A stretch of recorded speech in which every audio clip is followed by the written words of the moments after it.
Sanibona, welcome back to enye video. Ngiyabonga kakhulu ukuthi ungene. Thank you very much. Ngicela mangabe ka subscribe channel, please do so. Subscribe, like, share as well as ukubuka ama ads mangabe they pop up. Ngathi nginodaba ka Londi London ube trend kulensuku ezidlulile ngokuthi asukela uDino Muloyisana athi she's got a horse face. If you saw that particular drama ephakathi ka Londi London no Dino Muloyisane. So ukhona umuntu obeke wathi mhlambe uLondi London is trying to trend, maybe she's promoting something blah. Yazi ngayifaka ekhanda lami ngathi yabona sometimes makunezinto abazipromotayo, whether their music is out there or whatever, benze nje so that they can trend and all that. Amehlo ethu nezindlebe zethu zikubo and all that ebe enakho azi ukuthi ke uzokhipha ngaleso sikhathi leso. Khona manje she was trending for tracking uDino Muloyisane. And then jiggy few minutes later sekukhulunywa nge-reality show ka Londi London. I'm like, girl, I see you there. I see what you did there. Ukhona umuntu ebeshilo wathi uthola ukuthi uLondi ikhona into ezophuma amaduze and akaqambanga amanga leyo muntu. I think it was somewhere in the comments. Angeke ngisho ukuthi ubani, but it was somewhere in the comments there abantu bekhuluma ngayo ukuthi uLondi unoqalo shame. Wathi yena mayidrekishwa ngumini Ntuli lapha na welcome to the Real Housewives of Durban, abantu bamela bamkhulumela umini Ntuli abantu bamngenela ukuthi uyayebhula imini Ntuli and all bekhulumela uLondi. Usenguye osebhulisha umuntu umntana athi une horse face ne horse teeth.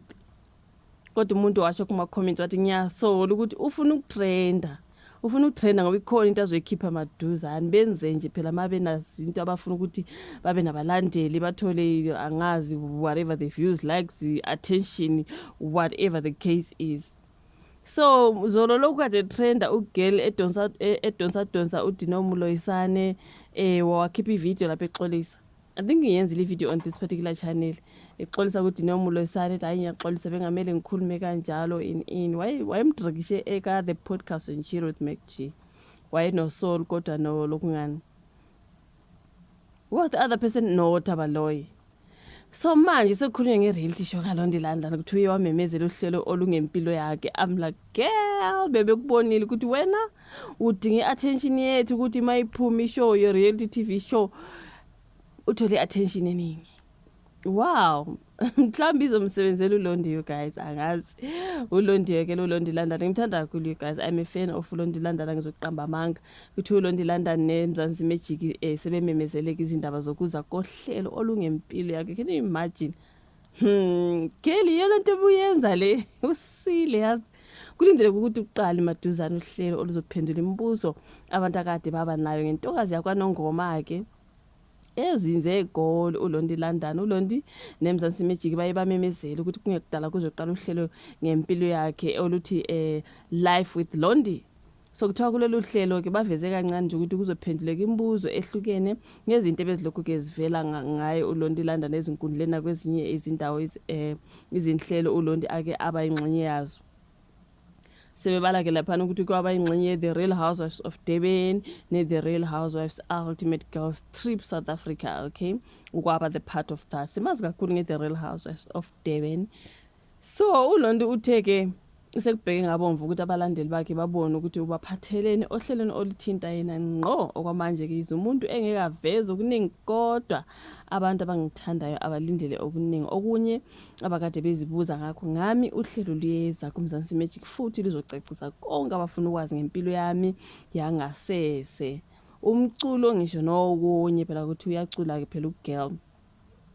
So ukuthi ukhuluma kanjena nje usanda kuba sematheni njengoba ngesonto ledlule ugxekwe ngabaningi enkathi ekhuluma kabi ngomzimba ka Dino Muloyisane. Bakubhalile la kanje njengoba udaba lukayisolezwe but ngiducupha lapha nalapha ndulandeleli ngifunda yonke into ebhaliwe, right? So abaningi bamgxekile uLondi, you guys, ngokukhuluma kabi ngoDino Muloyisane ongwesifazane njengaye wagcina exolisile ngamazwi akhulumile wathi uyalibona iphutha lakhe. Kodwa ukukhuluma kuphelelanga njengoba uDino ephinde waveza ukuthi uLondi uyamsongela enkundleni zokuxhumana ku WhatsApp kuyinto uLondi ayiphike wathi hayibo ngamanga. Estatement nasikhiphile uLondi uthe inombolo ukuthi wayena uyayisebenzisa ukuthumela ke leyo myalezo akuyona inombolo ayisebenzisayo akayazi.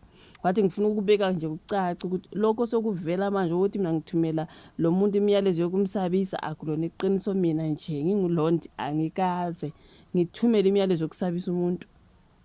Okunye futhi engifuna ukukucacisa uthi ngiyanxusa ke ukuthi akekho umuntu oseke waxhumana nami ngalezi izinsolo ukuthi futhi anginazo nami izinombolo zalowo muntu okuthiwa ngiyamsabisa.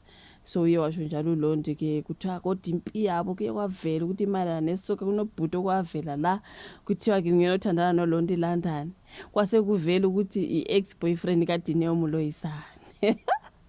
So uLondi udrega uDineo ngale ngoba kanti usendodeni indoda ingakuyi wabona ukuthi njengoba kukhulunywa I think usoliphenduka wayethe abo Dineo Mloyisane they are kind of like abo Londi London girls, so yabo those baddies, they call them baddies, angazi Instagram baddies intoni wabathi ini do I have a horse face phela okusho khona ukuthi bethi uDineo Mloyisane unjalo. Yasuka lapho ke you guys, so hayi wagcina exolisile kugirl kanti kuza i-reality TV show. Girl, we see what you did there. Mhlambe bevele nje ehlose lokho, but anyways ngiyabonga kakhulu ukuthi ubuka i-video zoshuvo la comment section kuthiwa iyeza i-reality TV show eka Londi London, you guys. I won't miss that one. Londi London is my girl. I won't miss that one, you guys. Noma movie noma wrong noma esenzani, you guys, okusalayo ke ngumuntu engimthanda kakhulu Londi London, so ngizomake sure ukuthi ngiyayibona ke leyo show. Khumbula phela ngina i-channel la ngilahlela khona ama reviews ami when it comes ama reality shows, which is Phili's Reality Reviews. Mangakazi uyibona, I'll try ukuthi ngifake i-link on the comments.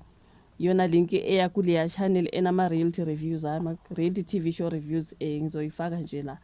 Uyivakashele you guys, mufika lapha no subscribe, ushare, like ama video ukuze nayo izokhula because amayika monetize ke yona but iyakhula kancane whatever kumalana ne reality TV show siposta ngale. Okay, ngiyabonga kakhulu guys, like video, subscribe, share, sibonane kwelandelayo. Bye.